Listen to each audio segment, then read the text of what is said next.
சென்னையில் அதிமுக பிரமுகர் மீது மிளகாய் பொடி தூவி இரும்பு ராடால் தாக்கிவிட்டு தப்பி சென்ற சம்பவம் பரபரப்பை கிளப்பியுள்ளது.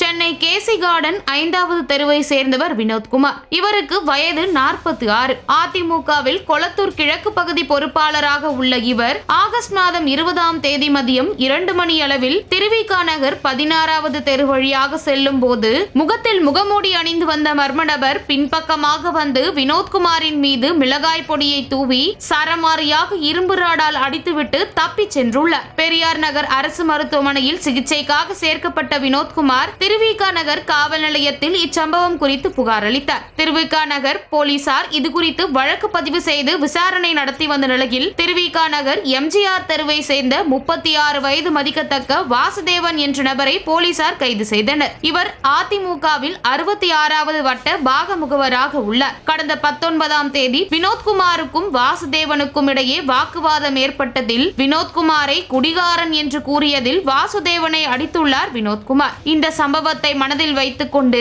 என்னையே அடித்து விட்டாயா, உன்னை என்ன செய்கிறேன் பார் என்ற எண்ணத்தில் வாசுதேவன் வினோத்குமாரை தாக்கியது தெரிய வந்துள்ளது. இதனை அடுத்து வாசுதேவன் மீது வழக்கு பதிவு செய்த திருவிக நகர் போலீசார் அவரை நீதிமன்றத்தில் ஆஜர்படுத்தி சிறையில் அடைத்துள்ளனர்.